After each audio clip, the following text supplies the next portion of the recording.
Friends, today we are going to tell you about a man with a legendary intellect. He was a genius credited with an IQ beyond the regular values. He was the one who managed to achieve what was considered impossible. He cracked Nazi Germany's codes and effectively shortened World War II. His brain turned out to be more dangerous than weapons, and his ideas became more powerful than armies. The Imitation Game is a biographical movie about mathematician Alan Turing. During World War II, he works at the secret Bletchley Park Center to crack the German Enigma encryption machine. And after the war, he finds himself on trial for his homosexuality. Three timelines are interweaving the plot: Turing's school days, his work at Bletchley during the war, and the police investigation in the early 1950s, which gradually leads to a tragic end. In the beginning, the action takes place in 1951 in Manchester. The police arrive at Alan Turing's apartment to investigate a break-in. They see mess and marks on the door lock, but the owner's behavior is completely different from what you'd expect with a typical victim. He doesn't ask what they have found, isn't angry with the police for arriving so late, and shows neither fear nor any particular interest. Alan is cold, abrupt, and replies matter-of-factly, as if irritated by the very presence of the police in his home. Detective Hugh notices this oddity. His superiors treat the case as a minor incident, but Knock senses here there is something to pay. A break-in without any obvious theft, the owner's odd behavior, and some classified information in his personnel file. All these arouses his professional curiosity. He decides to dig deeper, even when he's suggested to focus on more understandable cases. Turing continues behaving strangely during interrogation. Instead of answering questions, he asks the detective to listen carefully, not to interrupt, and not to judge too quickly. Then he invites Knock to play a game. He describes an experiment in which, based on written answers, one needs to determine whether the object in front is a human or a machine. The motive of this game, this imitation, and testing the boundary between a man and a machine will become central. Turing tells Knock that all he needs to do is ask the right question. Knock asks, "What did you do during the war?"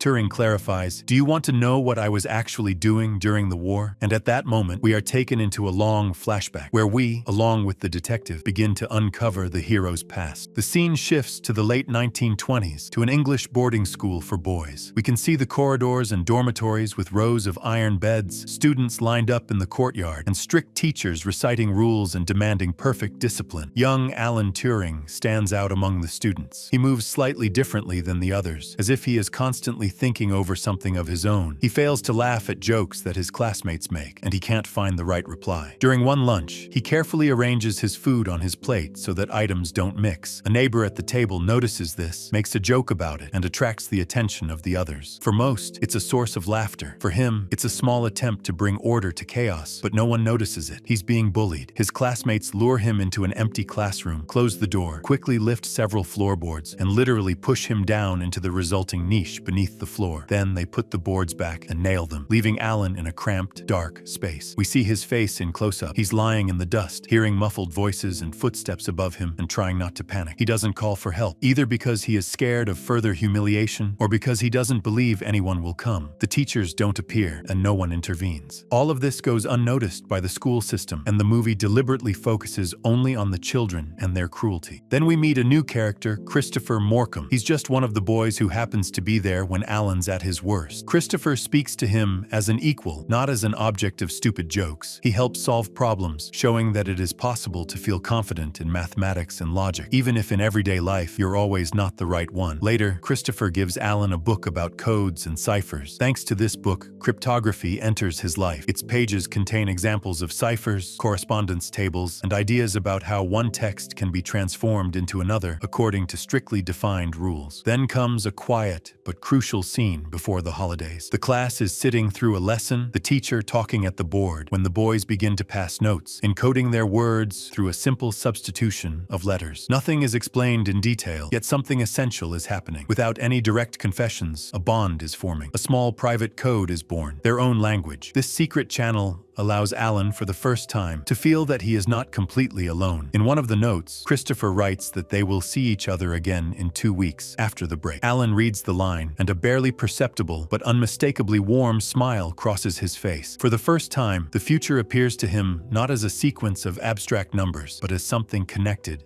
to a specific person. The film then cuts sharply to the return to school. Alan sits alone in a room, carefully encoding a letter to Christopher. Outside the door, the building comes back to life. Voices echo in the corridor. Suitcases roll across the floor. Footsteps rush past. He takes the letter and steps into the hallway, scanning faces, expecting to find Christopher among them, but he does not. The next scene moves into the headmaster's office. The headmaster sits behind his desk. Alan stands opposite. The conversation is cold, procedural, stripped of warmth. He asks whether Alan was Christopher's friend, how much time they spent together. Alan answers quietly that they were not friends. They simply sat next to each other and studied. The headmaster notes that Alan had no other friends, that everyone saw how close they were, and then, in an even, almost emotionless voice, delivers the final line. Christopher died of tuberculosis during the holidays. These school scenes close one chapter of the story and lay its emotional foundation. The film makes it clear that Alan's loneliness and his deep distrust of people do not come from abstraction or temperament, but from a single formative loss. Then the action shifts to 1939. There is a war in Europe, and Turing arrives at Bletchley Park, a country mansion converted into a secret center for British cryptanalysis. We see gates, guards, wooden huts, and messengers running here and there with folders. Inside, rooms are filled with desks, radio equipment, and stacks of intercepted messages. Turing walks through the corridors to be interviewed by Commander Alastair Denniston. Denniston is a mature officer accustomed to strict subordination and reporting, to the fact that orders are not questioned. Turing is a young mathematician who declares from the start that he values results over discipline. Their first conversation is a brief clash of personalities. Denniston asks the standard questions, and Alan answers them as if his interlocutor has no right to judge his abilities. He says he's not a team player, prefers to work alone, needs access to classified data, and will be effective only on his own terms. Normally, he would likely be rejected within 5 minutes. But there's a war going on, and Britain needs innovative minds. That's why Denniston, reluctantly, allows him to join the team. Turing is sent to Hut 8. Then the other cryptanalyst, Hugh Alexander, and his colleagues are introduced to us. Each of them is an interesting personality, with their own jokes and habits. Their task is to decipher intercepted German radio messages encrypted with Enigma machine. We see the tables piled high with sheets of paper containing long strings of letters, which seem completely meaningless. Several lines emphasize that the Germans change the settings of their encryption machines daily, and the key they're looking for is valid for exactly 24 hours, after which it becomes useless. The work in Hut 8 is going on. The team is manually testing possible combinations, trying to find patterns. The cryptanalysts write on sheets of paper, draw tables, and try to match repeating fragments. Time passes. Days come after nights. The clock hand moves toward midnight, and each new day, all their previous efforts are nullified as the Germans change the settings again. During one of the discussions,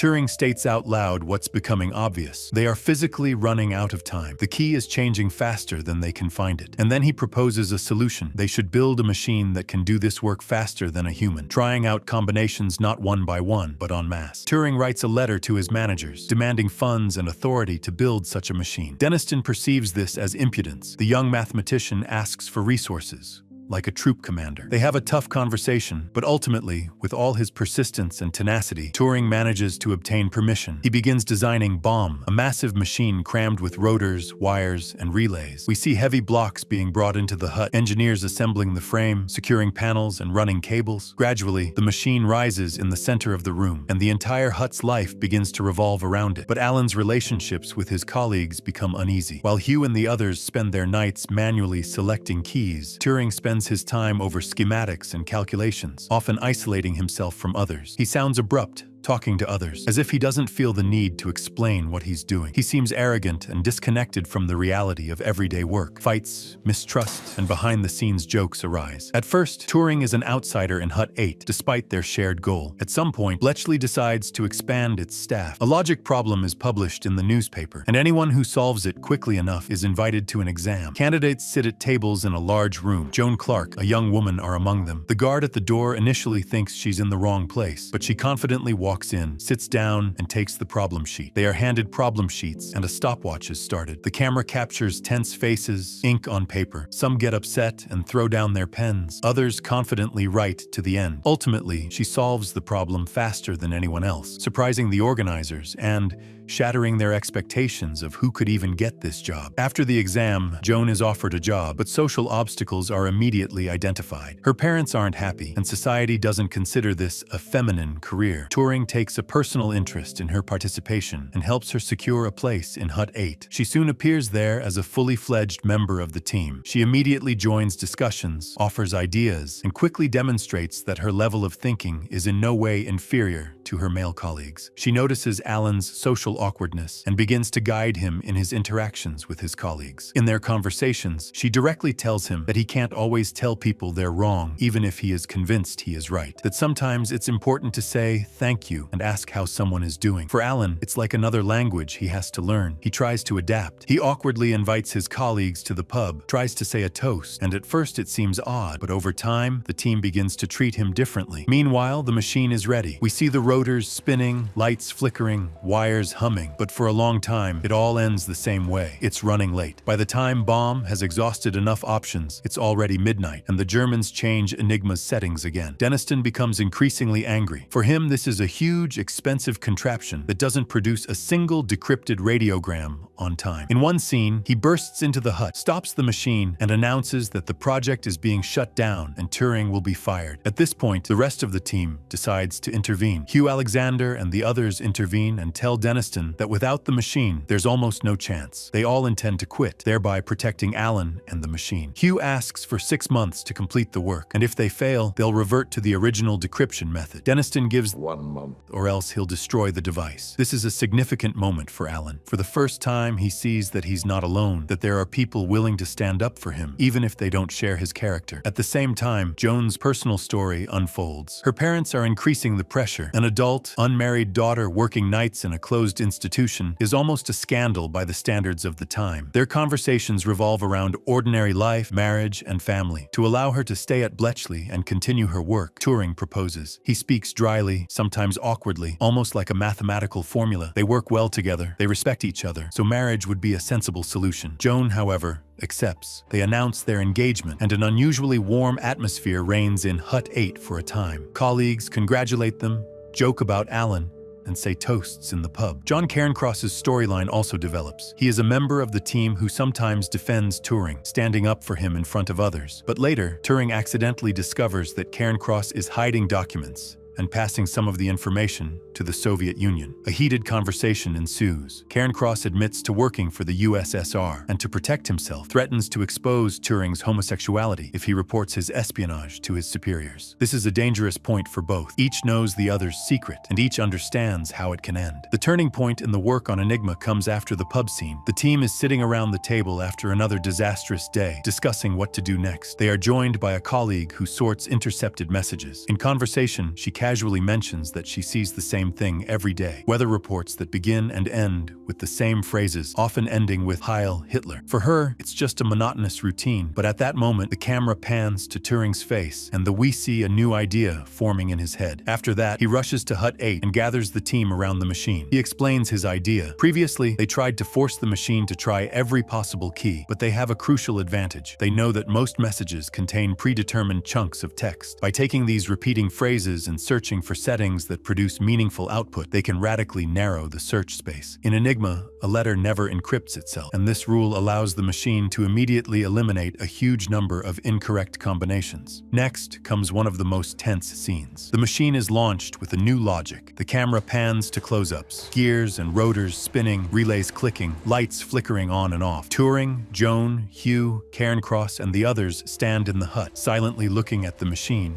and the clock on the wall, and the sound of the machine fills the air. Finally, Bomb settles on a specific set of settings. The team quickly takes one of the newly intercepted messages, runs it through the discovered key, and the chaotic jumble of letters transforms into coherent German text. This is the first time they've managed to decipher an important message before the Germans change the key. Immediately after this victory, the consequences begin. One of the first deciphered messages warns of an impending attack on a convoy of British ships. One of the team members realizes that his brother is sailing in this convoy. His first reaction is to immediately notify military command and save the ships. But Turing stops him. If they start reacting to every decryption, the Germans will quickly realize someone is reading their messages and change the encryption system. One rescued operation could ruin their advantage for years. In the next scene, we meet Stuart Menzies of MI6. He explains that from now on, the data from Bletchley will be used very selectively. They can't afford to save every convoy. Sometimes they'll have to pretend to know nothing about an impending attack, so the Germans continue to believe their codes are secure. It's a difficult scene. The team realizes that they're now not just solving mathematical problems, but essentially making life and death decisions, and they're doing so in silence, without without the right to share it with anyone. Then we see the short clips of the war. Maps, ships, German U-boats, and newsreel footage flicker across the screen. Simultaneously, we see the machine in Hut 8 working day and night as Turing and his team continue to decrypt messages and send the results. We understand that thanks to their work, the Allies learn about the enemy's plans in advance and win battles, but they themselves remain in the shadows. No medals, no stands, no applause, only the next shift, the next stripe with letters. Meanwhile, Turing and Joan's personal story reaches a climax. In one scene, he confesses to her that he's in love with men. She replies that she's long felt this, but their friendship and work are more important to her than living up to other people's expectations. Nevertheless, Alan is certain that she will never be truly happy with him. In a dramatic scene in Hut 8, he tells her that he doesn't love her, that their engagement was a mistake, and that they should break up. Joan slaps him, taking it very hard, but ultimately decides to stay and continue working at Bletchley, this time as a colleague, not his fiancée. Finally, the war ends. There are no parades, fireworks, or grand speeches at Bletchley Park. Instead, Menzies gathers the men and announces that all their activities are classified. The machines must be dismantled, the documents destroyed, and they themselves are henceforth forbidden to discuss anything that happened in these huts. On paper, they will be considered radio service workers. There will be no official recognition of their contributions. They distribute papers and Hut 8 empties as people silently leave, taking their secret with them. The final part brings us back to the early 1950s. A police investigation, which began with a burglary, gradually reveals another side of Turing's life. Detective Knock, who initially suspected espionage, discovers that the issue is not about war secrets, but about his relationship with a younger man. In court, Turing's achievements are not mentioned. His wartime work remains classified. Instead, he is charged with indecent behavior, and the judge gives him a choice: prison or hormone treatment. Turing chooses treatment. Subsequent scenes show him at home. He's noticeably changed. His movements are clumsy. His hands are shaking. He looks tired and exhausted. He's trying to keep working, but it's visibly becoming more and more difficult. In one crucial scene, Joan comes to see him. She sees how broken he is, but tries to speak to him as frankly as before. She reminds him of what they did at Bletchley, the contribution he made, and tells him bluntly what he did was profoundly meaningful, even if the world doesn't yet know it. The film ends with an on-screen text. We are informed that Alan Turing died in 1954, presumably by suicide, and that many years later, the British government officially recognized his achievements and offered a posthumous apology for his treatment. It also tells about his role in the development of computer science and the fact that many modern technologies grew out of the ideas he came up with during those years when he was trying to defeat Enigma machine in a cramped hut.